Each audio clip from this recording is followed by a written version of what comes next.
Good afternoon. It's Friday, the 18th of October, 2024, just after 1 o'clock. Welcome to UK Column News. I'm your host, Mike Robinson. Joining me today by video link, we have Mark Anderson from the United States and Debbie Evans from Cornwall, of course. Now, we're going to get straight on with the situation globally, with war and so on. So let's look at the Middle East first. And of course, the news yesterday of the death of the Hamas leader Sinwar as a result of Israeli military activity. As you can see there, US Central Command very excited about that. But the narrative from people in the meantime has been, well, maybe this event will finally require or encourage Israel to call a ceasefire because they've achieved that goal. Netanyahu very clear that he is not going to be stopping anytime soon in the meantime. But as we head back to Europe and over to Brussels, the NATO defense ministers meeting is going on because, of course, they are trying to work out how to keep the Ukraine war going as Ukraine is systematically losing. So this has been taking place yesterday and today. And of course, yesterday, President Zelensky was there on the podium with Mark Rutte. Good afternoon and a warm welcome to President Zelensky. Dear Volodymyr, it is great to welcome you here in Brussels. We last met in London after my visit 2 weeks ago to Kiev. And of course, we spoke about Ukraine's most urgent needs and how best NATO can continue to support you. So, as he mentioned, he was in Kyiv a couple of weeks ago. Then he and Zelensky were both in London a few days ago. We mentioned that last week. And at that meeting, which the press did get the chance to ask a couple of questions not very much, though. Zelensky was giving a briefing to Starmer and to Rutte about his great new plan for how Ukraine's going to win the war. And these are the main points. And this, again, is being discussed at the defense ministers meeting today and yesterday. Ukraine to join NATO, permission to use long-range weapons on Russian territory, containment of Russia using what they describe as non-nuclear strategic deterrence from within Ukraine's borders, joint protection by the United States and the European Union of Ukraine's natural resources. I do wonder whether that they would extend that to maybe electricity supply and so on. And then finally, and most interesting, this last point is when the war is finished, they are saying that they want to replace some of the United States troops stationed across Europe with Ukrainian soldiers. And I think that should give people pause and really ask, why would people want Ukrainian soldiers to be stationed in their countries in Europe? We can talk about that maybe a bit in extra. Mark Rutte had more to say. It was the first meeting when we had Australia, Japan, Korea, New Zealand participating in this format. A clear sign of our deepening cooperation in the face of our shared challenges. The war in Ukraine has shown that instability in Europe can have far-reaching consequences across the world.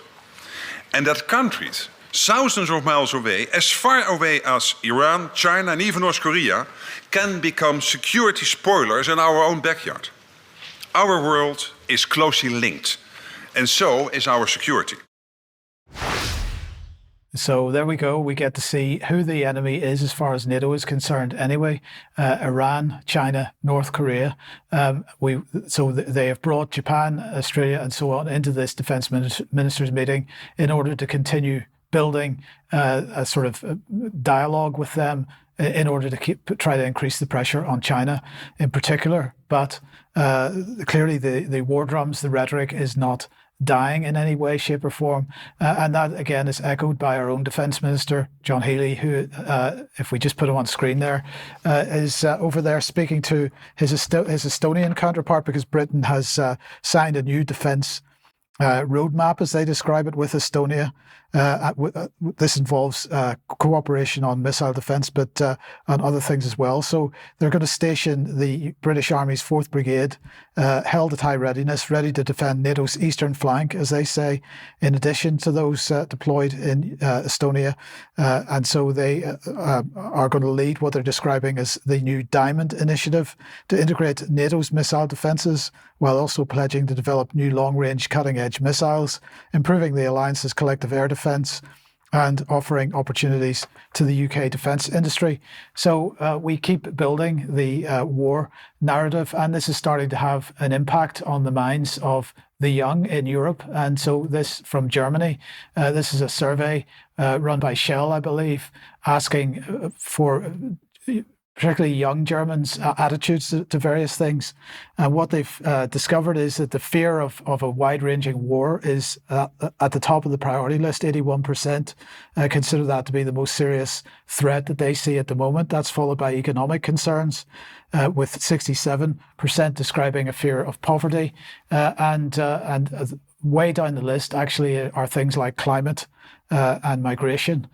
So the war agenda on people's minds, but the leadership absolutely determined to press ahead with it. Debbie, let's move on then to energy in the UK. And in some ways, this is related to war, or at least to the various excuses for war, climate being one of them. Well, yes, good afternoon, everyone. Lovely to be here. And we're facing perhaps a winter of uncertainty. And we've got, 12 days to the budget, Rachel Reeves. We've got energy costs soaring, so not a good mix. But for you youngsters, this wasn't this long ago. And for many of you, how many of you remember this? Have a look. How much is a sack of coal now then? What? How much is a sack of coal now then? 15. Not bad. No, that's all right. Good that.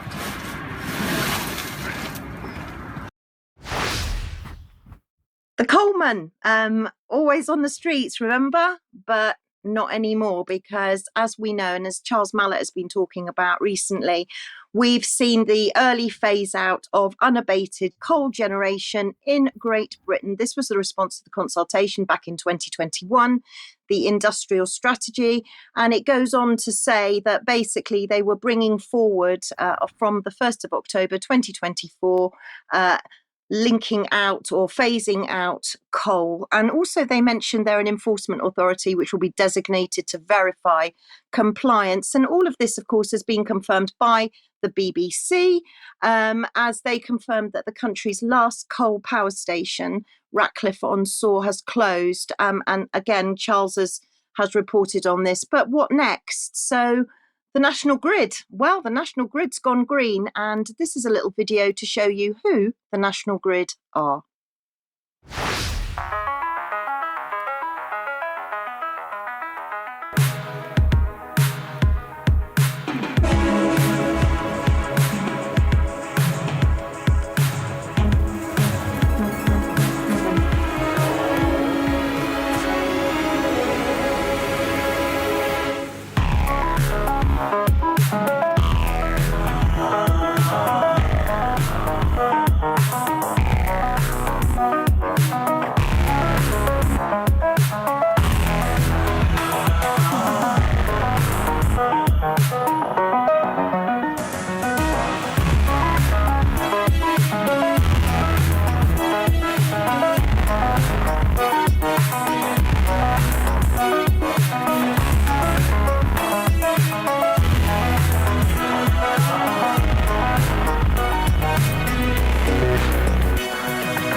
So there we've got the National Grid. And I think my question is will renewable energy sustain us in winter? So how sustainable are renewable energies? And blink if you miss it, but in September, this was announced that the new publicly owned National Energy System Operator is going to pave the way to a clean new energy future. And this, in essence, I mean, we'll be talking about it a bit later in the news, but this, in essence, is going to bring everybody together. The electricity and gas network are going to be under one roof. This is launched just on the 1st of October. And I wanted to look more into this, but as I say, we'll come on to it more in the news. But for now, I wanted to see how sustainable we are. So I went back to 2019 to look at the electricity supply emergency codes. So, what if we don't have enough electricity? What powers do the government have? Well, what they say is that they can deal with an emergency, or they can call an emergency code in the case of a civil emergency, any natural disaster, or actually any emergency. And they say that they could go on to look at unpredictability and the fact that the public may be required to take measures, but what electricity codes can be used. And if we go on to look at in the document a bit more, it says that they will make a public appeal to the members of the public. Please, can you restrain on your electricity supply if there is an emergency, or if we can't supply you for whatever reason. So I'm going to just highlight the fact that these emergency codes are in place. And if you just jump to the next slide, I want to just highlight this, because if anybody is looking for the future and prepping, and I must admit I am a bit of a prepper, you can go to this website, which is powercut105.com. You can put your postcode in, you can see what availability you have in your area, and it tells you to prepare. So please prepare to care for other people around you and to share any information you've got. But we'll come on to a bit more about it later in the news. You'll see why. Yes, thanks, Debbie. And Mark, sticking with climate in a sense, but particularly the media's continuing propagandizing, I suppose. Oh, absolutely, Mike. In terms of getting rid of coal in the UK, the question, of course, is why? Well, our passive emissions, we're told time and time again, are to blame for heating the planet. So this segment I call Mass Media Cartel Alarmism 101, The Guardian, everybody's favorite paper, 14 October, trees and land absorbed almost no CO2, we're told, last year. Is nature's carbon sink failing? Oh no, oh no. Interesting. I'm not sure how you can even measure that. Continuing with that, just touching on a bit of this, it begins each day at nightfall. As the light disappears, billions of zooplankton, crustaceans, and other marine organisms rise to the ocean surface to feed on microscopic algae, then returning to the depths at sunrise. The waste from this frenzy, Earth's largest migration of creatures, they say, sinks to the ocean floor, the waste does, removing millions of tons of carbon from the atmosphere each year. Who knew? In 2023, the hottest year ever recorded, preliminary findings by an international team of researchers show the amount of carbon absorbed by land has temporarily collapsed. The final result was that forests, plants, and soil as a net category absorbed almost no carbon, which seems to me, at least at first blush, to be impossible. But we can comment more on extra if we want to get into that. Anyway, the 2023 breakdown, The Guardian continues, of the land carbon sink could be temporary without the pressures of drought or wildfires. That's very important to keep in mind. Without those pressures, land would return, they say, to absorbing carbon again. But it demonstrates the fragility of these ecosystems with massive implications for the climate crisis. Reaching net zero is impossible without nature, et cetera, et cetera. We'll keep going from there. And Andrew Watson at the University of Exeter in the UK, however you say it, he had this to say: none of these models, of course, computer models are used in a lot of this to measure these things. None of these models have factored in losses such as the wildfires in Canada last year that amounted to 6 months of US fossil emissions. But what's missing in all these arguments? Well, let's move on and explore it a little more. Reuters is hopping on board with the Guardian. World's forests failed to curb 2023 climate emissions, study finds. And again, they're not really very generous on describing how they know, how they can measure such things. But the other angle, another kind of fresh line of inquiry in all of this, here's the Arab News, a rather obscure publication. Saudi Arabia, one of the driest places on earth, takes major strides in cloud seeding to combat water scarcity. And there's a link there that people can utilize to read more about these things. Now, this is out of Global News in Canada. Could cloud seeding help Canada fight wildfires? Well, we just heard from The Guardian and so on that wildfires are a problem, and that reduces carbon absorption even more. But now we see that there's a technology that could fight such wildfires, but you never hear a peep about that from The Guardian. You never hear a peep about that from Reuters. And this is also from Global News. Cloud seeding, which can cause precipitation by human intervention, is an old method, but one that continues to be developed and explored. Some experts say it has the potential to mitigate these wildfires that are reducing carbon absorption, by the way, but more research is needed, which is fair, to evaluate how viable and effective it can be in the future. Interesting. As we move along, this becomes more clear. The Guardian's reporting, Mike, is being done under the banner of a long-term reporting project called the Age of Extinction. How's that for subtlety, right? It's not like the climate challenges before us or environmental challenges or something more where we can all get involved. No, it's the age of extinction to cause fear, to cause uncertainty. Another thing for the youth to worry about in Germany, another thing for our youth to worry about around the world. A little bit more about the Guardian's Age of Extinction projects. Here's some other headline samples. Collapsing wildlife population near the point of no return, report warns. Again, you wonder very much about the accuracy, and you see very little about how they measure these things. Another headline under the Age of Extinction project: Europe was a leader on saving nature, but now Europe's backsliding, and that could threaten global progress.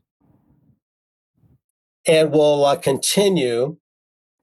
This is from the Desert Research Institute in Nevada, and it has some interesting things to say. Making it snow, a brief, I want to keep on that slide there, sorry. Making it snow, a brief history and review of the science behind cloud seeding. Clouds, those enigmatic formations of condensed water vapor which drift above our heads and form rivers in the sky, they can take many forms. We tend to think of them as beyond human reach, but now scientists regularly harness their moisture and pull it to Earth, bringing water to parched communities and landscapes around the world. And I've also learned in recent times, Mike, that you can even harvest fog, such as in Northern Africa. I believe that's where it's been done. And fog can be brought to condensation and put in pipes, and the water can be transferred to communities. It's actually called fog harvesting. But anyway, the main point is these mitigation efforts to cut down on drought, to cut down on wildfires, are not being reported under the rubric of this extinction project by the Guardian that other papers are kind of aping and echoing. Anyway, all of this reporting, this ongoing project about the age of extinction is happening as the UN Climate Change Conference is going to happen in Azerbaijan next month. And I plan on tuning in, Mike, to cover that virtually. I'm going to sign up. Hopefully they won't kick me off.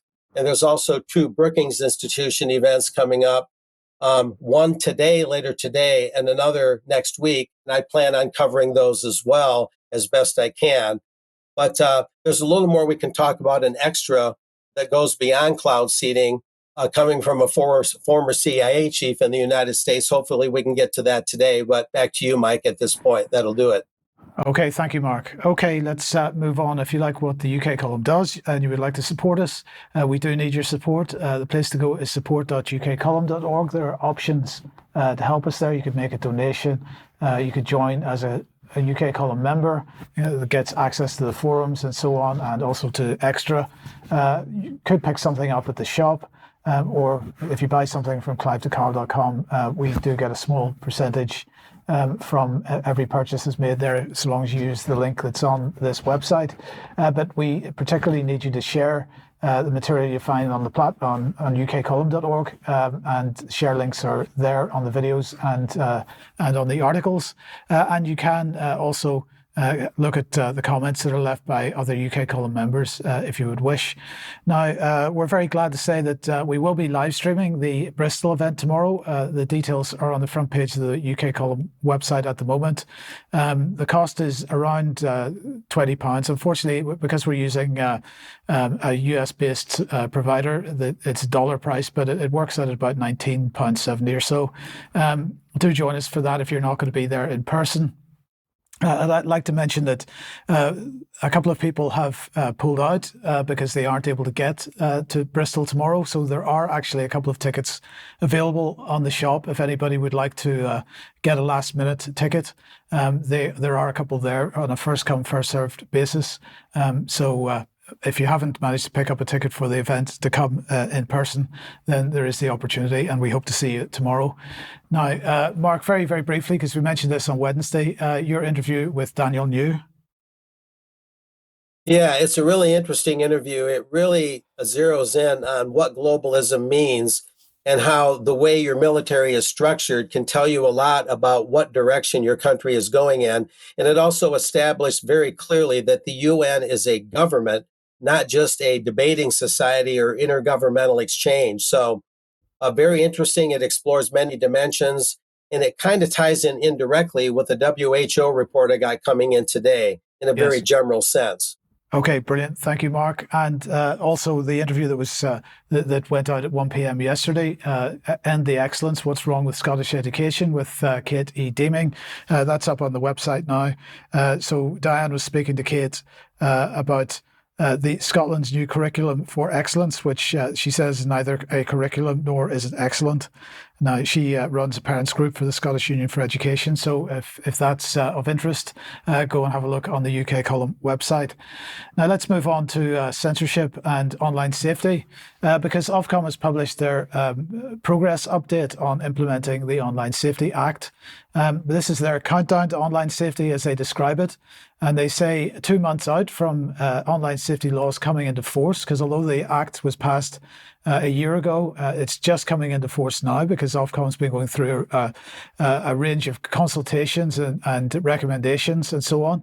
So they say Ofcom has warned tech firms they could face enforcement action if they don't comply with new duties when the time comes. So what are they talking about?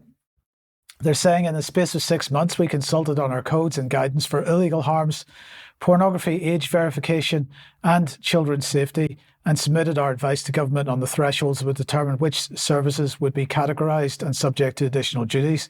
And I've highlighted age verification there because this is a key part of what they're doing.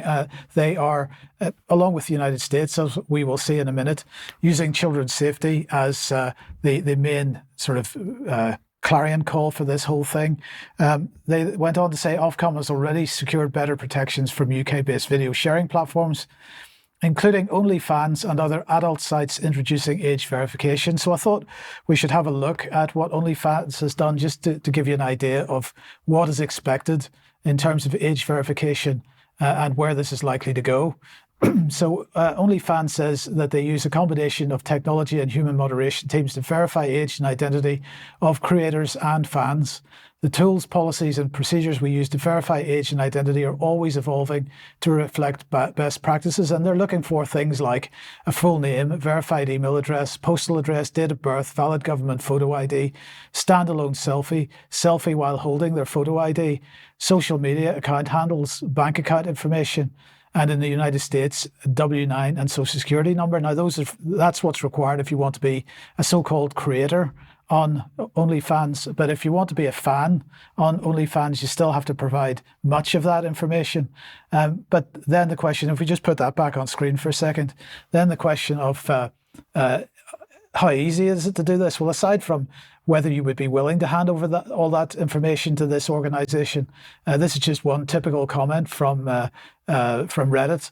It's so difficult getting it verified. I rarely use X or Insta. I'm not the kind of person to post selfies every 5 minutes on Facebook. Unless I find a way to levitate my passport in front of me, they'll have to put up with my fingertips covering the edges. 7th attempt failed. And so where does that take us? If people are why people are putting this amount of effort into getting onto that website in the first place, I leave up to you. But nonetheless, if people are having to try 7, 10 times to try to get verified for this, where do we end up? Well, of course, we end up with a convenient digital government-issued digital ID, which is really what the end goal for this is.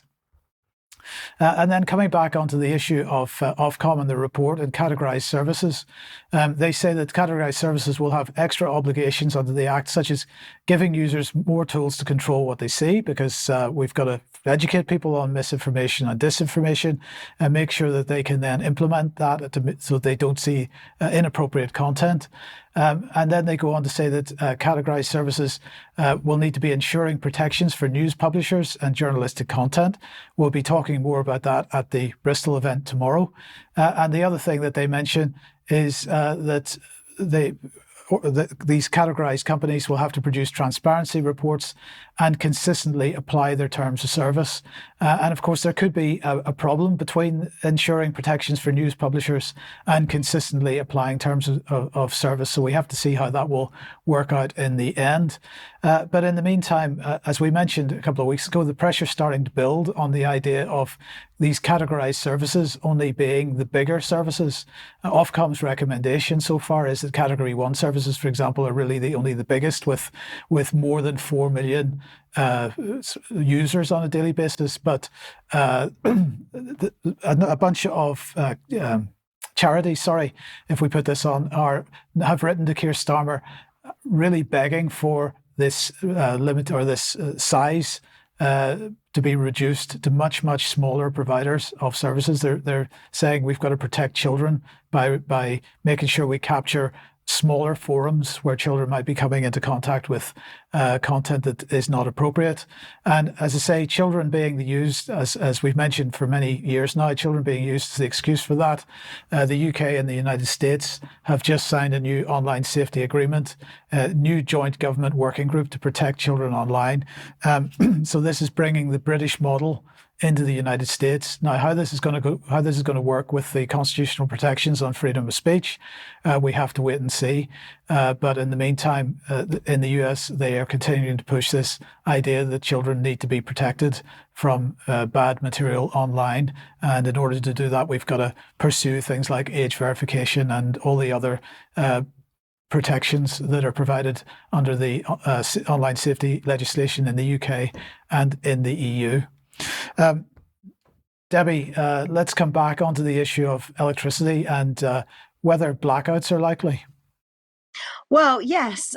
We've got rising energy prices, like soaring across the board. And we've also got, they're saying that, rising energy prices, people are self-rationing, they're turning their heating off. Maybe they're not even putting their heating on, they're not having hot meals. This is going to have an impact on the NHS. And I happened to pick up this story in the Telegraph this week, which says blackout prevention system mobilised as Britain battles low winds. This was a surprise notice, and it was issued by NESO, which we'll come on again to in a minute. And it was aimed at the capacity market. Now, they say that it was triggered automatically, but it was warning that actually people may need to switch things off early and there may not be enough supply because basically we've got not enough wind. Can you believe it? But we'll come on to not enough wind. So NESO, who are these people that issued this cautionary notice that got a little bit misinterpreted? So they're the National Energy System Operator. They used to be the Electricity Supply Operator, ESO, and they call themselves a planner and operator. And if we look more at NESO, we can see that they apparently say that they're independent to government. They're a whole system. They take on a whole system approach. They give impartial decisions and advice to government and regulators. Sounds to me like a private-public partnership, right? So, yeah, let's have a look at the shareholders. So this is the Department for Energy Security and Net Zero, together with Ofgem. And what are their primary duties? So their primary duties are effectively threefold: net zero, efficiency and economy, and security of supply. But they also have secondary duties, which are facilitating competition, consumer impact, which is a little bit of word soup, to be honest, but are we going to have to turn things off? Whole system impacts, are we going to have enough to supply us? And facilitating innovation, which they're very keen to do. So here's the leadership team. We've got the board, we've got the independent NESO board, but we've also got a nice screenshot of the leadership team. And there's a lot of people, and I'm not going to go through them all. Please do go and have a look at the NESO website. But we've got Fintan Sly, who's at the helm, and we've got Katia O'Neill, who's the Chief Operating Officer. So Fintan Sly, he's been in the business, so he's been in the trade, in the industry for a very long time. He was the director of the National Grid ESO. Prior to that, he was CEO of Air Grid Group. So he is industry and he's an engineer. But here's a little bit of video to introduce you to NESO. We're undertaking the biggest change in energy for about 100 years. To ensure that Britain can thrive and that its economy can go from strength to strength, we need to make sure that we transform our energy system to deliver clean power. What we need is a single collaborative plan across the industry and to stop thinking in siloed ways across different industry groups or different types of factors. At the heart of NESO's mission is ensuring that we are delivering for people, for communities, for the economy and for society. Right across the business, there's a team of really capable, innovative people who are hugely excited about the opportunity that NESO presents at this inflection point in tackling climate change, which truly is the challenge of a generation. Fundamental to NESO is the ability to bring an impartial, independent voice into the mix that can really take a whole systems view on the transition, the challenges, the trade-offs that need to be made, and ultimately how do we get an optimal outcome for consumers. So looking at the whole system together will create the opportunity for us to have an efficient transition and a speedy transition. That's why NESO is so important. The local environment will be cleaner with less air pollution. It'll mean jobs and the opportunity for people to see the benefits of a decarbonised energy system in their locality. Now, what's going to be important is that industry and government and other stakeholders collaborate really closely as we move down these paths, because the answer today won't necessarily be the answer tomorrow. It's about ensuring that whole ecosystem comes together to deliver for the country. Hope we get a lot of wind and sun, but also on the board at NESO is Dr. Paul Golby. Now, Dr. Paul Golby was the chair of NATS, that's Air Traffic Control. He was the CEO of E.ON, non-executive director of National Grid. He was the chair of Costain Group, that's a builders. Quite a history there, a part of the Channel Tunnel, I believe. And he's also a member of the Prime Minister's Science and Technology Committee, and the stakeholders of NESO as well, they go on forever too. Ofgem, government, Crown Estate, offshore wind developers, nature conservation bodies, political representatives, technology providers, trade organisations, and they've also got a lot of publications on their website, so please do go and look. But what are they dealing in? Well, they're dealing in a changing energy landscape. And how they describe this is, how are we, the United Kingdom, going to store, source and protect our energy and our environment to make it all affordable, because we're paying so many prices. So yesterday we were reliant on fossil fuels, power stations, coal, oil, natural gas, the Coleman basically. And today we are continuing apparently to rely on fossil fuels, which is giving us higher prices, which is why we have to look to tomorrow, where we're going to pay lower prices if we have renewable energy. So we'll be looking at wind, solar, biogas, hydrogen, hydropower. This is all going to be intentionally smarter and flexible. Perhaps maybe you're not as cynical as perhaps I am. But they also, NESO have got a lot of roles, because they're also looking beyond 2030. So they've got a national blueprint for a decarbonised electricity system in Great Britain. And looking further into the blueprint, you can see that the world is, according to them, going to look very different. Now, the graph on the right, although there isn't a very big distinction between the bold and the slightly lighter colours, the bold colours are basically 2023 and the light colours are 2035. So you can see that the reliance on fossil fuels is shrinking, storage is going to expand, onshore wind expansion, solar expansion. So with all of this in mind, NISO also forecasts for the winter ahead, which is what we're looking at right now. So they published the outlook for the winter ahead, and their key messages that they look at, Katia O'Neill very, very generously gave a welcome and said that she was fairly sure that they could cope this winter. However, if we look at the key messages that they put out, they say they're confident they can meet demand. They expect sufficient operational surplus, although they do note that there's going to be low wind and that there will be tight days. If we look at the preparations that they're making for winter 2024 to 2025, they'll say that they're continuing to work with government, with the regulator, Ofgem, national gas stakeholders, to make sure that we've actually got enough to go around. But have we? And when we look at the generator availability on the NISO website, then they're hinting there that late October to mid-December, there's going to be the lowest available generator capacity, and we're going to get low winds, and they're expecting high breakdowns. So that's really filling us up with a lot of confidence, right? But also NISO control what comes through what's called the interconnectors. So there's a whole big website. Please do go and look at it. Here's the map on the right, just to tell you where we're working with our neighbours and where the pipelines are.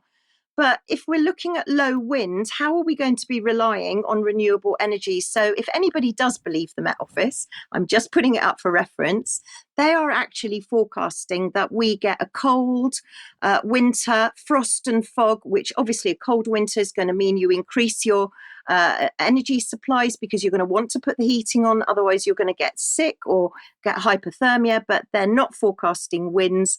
And just to tie up this segment, also NISO are very interested in the up and coming hydrogen strategy, which is a whole news of its own. And if you want to go and look at more of that, please do. Here's the roadmap. It'll take you right through to the mid-2030s onwards. So a big agenda. And should we be prepared for a cold winter and perhaps a dark winter? Possibly. Yes, I think there's quite a few things to unpack in that for Extra, so I'm looking forward to that a little bit later. Debbie, now let's move on to health issues, and I'm going to start off with this story from the United States. It's quite horrific. So this is from NPR, and the headline is "Horrifying Mistake to Take Organs from a Living Person Was Averted," witnesses say. So this is what they say. They're quoting a nurse. He was moving around, kind of thrashing around on the bed. And then when we went over there, you could see he had tears coming down. He was crying visibly. So this is somebody that they'd wheeled into the operating theatre in order to remove his organs for transplantation. Just keep in mind this, he was crying visibly, because I'm going to show you an article from the UK Column website in a few minutes later, which will come back to this point. Anyway, this article goes on to say the procuring surgeon, he was like, I'm out of it. I don't want to have anything to do with it. It was very chaotic. Everyone was just very upset. So the coordinator calls the supervisor at the time, and she was saying that he was telling her that she needed to find another doctor to do it, that we were going to do this case. She needs to find somewhere else. And she's like, there's no one else. She's crying, talking about the coordinator, because she's getting yelled at. So the article that we published on this topic was back in 2018. It was by Dr. Mike Williams. It was entitled No Time to Die. And I just wanted to pick a couple of bits out of this, because he's saying fresh organs are good, dead ones are bad. That, of course, is a problem for those in the medical profession that want to remove organs as fresh as possible. How can they justify that? The solution to that problem came partly from advanced procedures to artificially maintain a breathing body once pronounced dead. The other part of the problem was solved by defining a new criterion for death, brain death. He mentions that a quite gruesome part that I hadn't understood was, at least an anaesthetic is administered to the organ donor prior to removal of their organs, right? Just in case. And he says, he then shows a screenshot of a discussion on a nurses forum. And he goes on to say, in case you missed that, no anaesthetic is given, only drugs to maintain the body, and one other, a paralyzing drug called a non-depolarizing blocking agent. Yes, a drug to paralyze you while you take the organs with no anesthetic. And the point is that sometimes that paralyzing drug isn't fully effective. And sometimes people are still flailing around, as described in the article from the United States.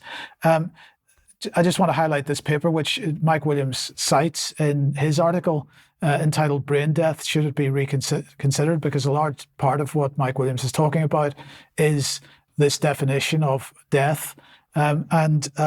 So just wanted to highlight one part of this, because it says also during the early stages of organ removal, lacrimation, effectively crying, it's tears basically. Obviously there's other things involved in crying, but nonetheless is a common phenomenon. So what this scientific paper is saying, it's common for tears to be coming from the body as the organs are being removed. And so the point that Mike Williams was making in 2018, and the point which is again being reiterated by this article from the United States, is our definition of death correct? And I think there are lots and lots of questions to be asked around that. Sticking with health then, Mark, bring us up to date with what's going on with the World Health Organization's pandemic treaty. Well, that massive treaty is not done yet, and they're meeting next month to continue on that. It's been kind of lingering amid their bureaucracy. Anyway, James Roguski, the noted researcher on WHO and the treaty and the international health regs, he got with me recently. He sent me this. I condensed it down a bit. It's an announcement, WHO action item on the pandemic treaty. The WHO seeks to reach an agreement regarding the proposed pandemic treaty by November 11th. I encourage you, that's anybody reading and hearing this, to speak out against the treaty ASAP. He's even suggesting please record a video expressing your opposition to the WHO's proposed pandemic treaty agreement, if you're so inclined. Feel free to record whatever you wish to say, speak your mind. There's no time limit to your video. Post the video on the video hosting platform of your choice, and send Roguski the link so he can include your video in an upcoming article. Anybody either side of the pond that wants to do this can do that. There's the link there, a Substack link to Roguski's website and his phone number. He doesn't mind me giving this out. And he asks that people text him first, 310-619-3055. His Skype handle is there, jamesroguski.substack.com. That's his column. So that's how people can get a hold of him. But what's he talking about? What's the WHO actually up to? Well, this is it. Back on 20 September 2024, the WHO announced government's progress on negotiations for the pandemic agreement to boost global preparedness for future emergencies. And they basically laid it out here: substantive progress on the draft agreement, increased involvement of civil society and non-state actors, and a commitment by all parties to sustain momentum towards a pandemic agreement were the hallmarks of the 11th meeting of the Intergovernmental Negotiating Body, which comprises the 194 member governments of the WHO.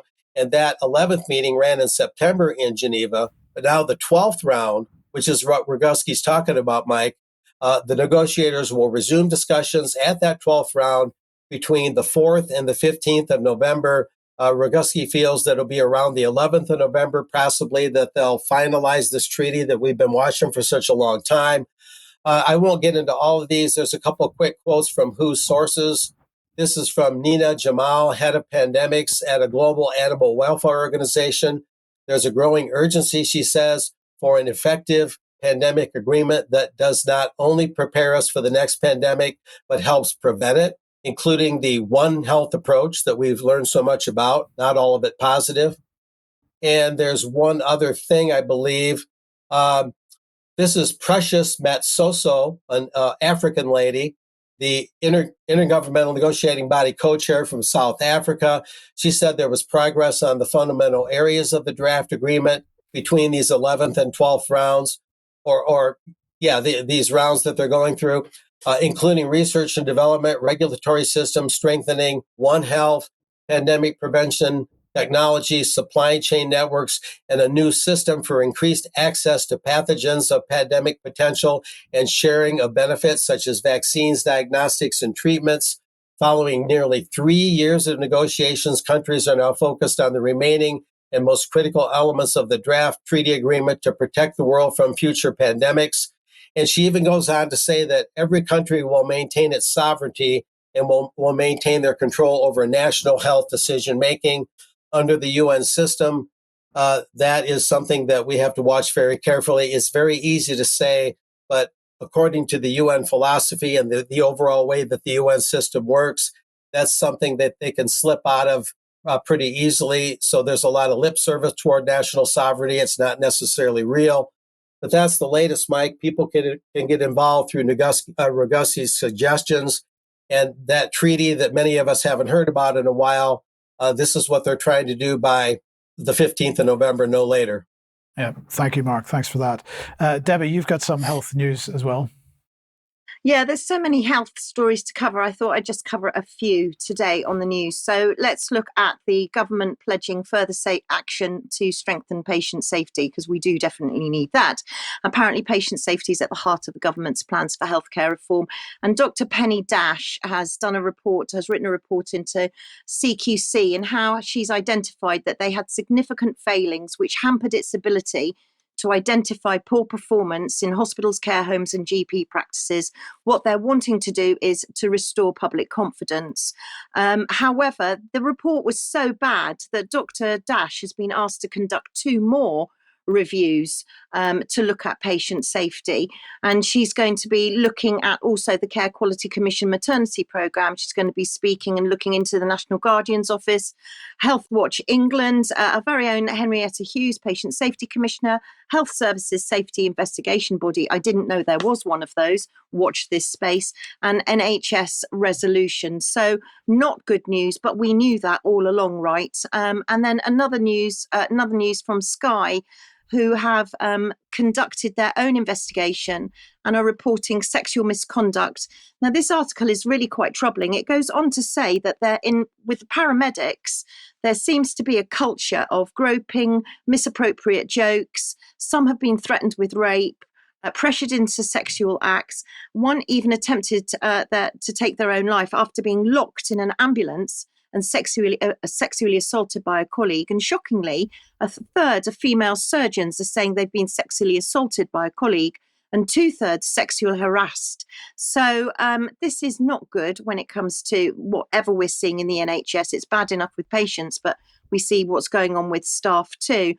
Moving on to COVID very quickly, because there's a new XEC variant that seems to be causing great concern.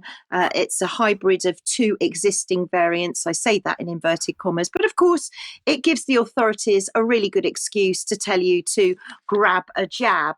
And let's stay on jabs for a minute. Thank you to @Kieran Russ on X, who sent me this, asking if Bedford Hospital has violated the Nuremberg Code 1 by financially incentivising people via methods of coercion. Please go and have a look at his X. But let's blow that image up, because it says it's true. Do you know you can win £250? Because if you've had your flu jab, you'll get put into a draw where you could win your £250. But don't worry, because if you've already had the jab, if you can prove that you've had it, show your evidence, you can still enter it into an email. I'll leave that for our audience to decide what they think of that. And then anybody would think that Eli Lilly are doing the United Kingdom a favour, because they're launching a real world study, which basically means an experiment on the British public, to see how I was dreading saying this. I've been practicing it, but it's obviously not worked. Tirzepatide, I'm terribly sorry. I have honestly been practicing it, which is a medication that was designed for diabetics, diabetes 2. It's an injection. Again, it's been approved by the MHRA. And now they want to use it on benefit claimants, because they say that because Britain has become a lazy place and people have got fat, it's the sickness bill, the PIP, the disability rates have gone shooting up. And here you can see economic activity. And Wes Streeting getting his 2 penneth in, saying that basically it's a significant burden, obesity. Nobody is giving any credence to the fact that there are a huge number and increasing of vaccine injured. And if you're interested, please do go and look at the Ed Dowd interview that we had on the column, who says that, when he analysed the PIP and disability claimants, and we've looked at it before, soaring because of vaccine injuries, but now we're going to give an injection for obesity. When we maybe talk about that on Extra too. And quickly onto the World Health Summit, because the World Health Summit has taken place. It's just finished. They're very proud of it. 3,500 participants, 140 countries, 380 speakers. And they're ever so proud of themselves because they've had loads of views on social media as well. They've had 65,000 views on the WHO website, 21,000 views on the WHS. But it was a donor event. This was a donor event. So let's actually use the correct language, because as you'll see, this was a WHO investment round. In fact, it was a begging bowl. So here's a few of the speakers who said what. Naveen Rao from Rockefellers, he wants to transform global health. What a surprise. We've got Jeremy Farrar, WHO chief scientist, formerly of SAGE, author of Spiked, and of course, Wellcome. He's been CEO of Wellcome. He's talking of the importance of trust. I think that might be a bit difficult, Jeremy, if you're listening. And Bill Gates, he wants to bring together everyone's expertise who can pool resources to beat global challenges. And you know what? I'm just going to flip through the next few slides, Mike, because I'm probably going to get breathless telling you the amount of names. So do go through them quickly. So we're looking at all of the WHA's partners. We've got strategic partners, we've got general partners, we've got premier partners, we've got supporting partners. We've got SEPI, Siemens, Wellcome, GSK, Roche. I mean, honestly, just flip through the slides because it goes on and on and on. Rockefellers, WHO, we've got the Club of Rome, we've got civil society, academia involved, we've got McKinsey's involved, there's their press, their media partners. This is just one huge big begging bowl for the WHO. And just to prove my point, here's an article from Reuters saying that the World Health Organization are absolutely delighted because they've now received 1 billion in pledges for their next budget. And of course, this is going to be membership for all the countries participating in the WHO. So that's what we've got to look forward to. And on a final note, I'm sure many people have seen this story, Blue Nose Day. So whilst the WHO are raking in the money and telling us all that energy is going to cost a fortune and making us rely on renewables, this school was planning to turn off the heating to teach children about climate change. So they were saying to parents, ever so sorry, we're going to turn off the heating. I'm very glad to say that they've now decided to do this in the summer term, not in the winter term, because of parents' backlash. Over to you. Thank you, Debbie. Thank you. Now, very, very briefly, the government has decided that because the prisons are too full and because a lot of the pressure on the number of prison places that are available is being caused by people that are on remand, then the best thing to do is to give magistrates the power of increased sentences. So in the past, magistrates have only been allowed to give custodial sentences for up to 6 months. And from now on, they will be able to give custodial sentences for up to a year. And what that means is that the lesser cases that are where people are sitting in remand in prisons, they can be taken out of the prisons, sent to the magistrates' court in order to get their custodial sentence to be sent back to prison again. And that's apparently going to reduce the pressure on the prisons. So if somebody could explain to me how that works, please do write in. Where does that take us then? Debbie, we've got a final video clip. We have indeed. And finally, so for those of you abroad, in the United Kingdom in the late 60s and early 70s, we had a situation comedy called Till Death Us Do Part, which featured a family in the East End of London called the Garnett family. I'm going to show you a little clip of Dandy Nichols talking to Una Stubbs, those are the actresses that took part, talking back in Till Death Us Do Part. And I'll just remind you actually that Tony Booth, Lord Blair's father-in-law, also was an actor in Till Death Us Do Part. But for now, and finally, it's over to Dandy Nichols and Una Stubbs. Christmas ain't what it used to be. Nothing is. Unless it's me getting older. Things was cheaper though. A lot cheaper. You could get 5 cigarettes for tuppence then. They don't make them in 5s anymore, do they? Well, you never see them. People smoke more, I suppose. Yeah. People do seem to be smoking more since the cancer scare. Worry, I suppose. There was none of that then either. What? Cancer was all TB then. They can cure that now, can't they? Yeah. I suppose as soon as they can cure cancer, I'll think of something else to worry us with. My Uncle Wilf used to say he reckoned it was the government. What? He used to give us all these diseases. That's a bit daft, Mum. Well, they put them in our food. That's what he used to say. Mum. You can taste it in the water sometimes. That's chloride. Well, there you are. They put that in to improve the water. Well, it don't improve the taste. My Uncle Wilf used to say the only time they've got any use for us, the only time the government's got any use for us is in a war. Rest of the time he used to say we're an embarrassment to him. Yeah. He used to say that they only need so many of us to do the things that need doing, and the rest they'd rather be without. So they spray our food, put things in the water to keep us down. Well, they do it to rabbits. He used to grow all his own food. Everything? Well, all he could. He only had a window box. Over to you, Mike. Well, there's nothing I can say. I mean, it's amazing how aware people were even then of what's going on. And yes, you bring it back and it's more appropriate than ever. But anyway, we'll leave it there for now. Stick around for Extra. We're going to be a little bit short on Extra today because we've got to get up to Bristol. So, but stick around for Extra. We'll be back in a couple of minutes. See you then. Bye-bye.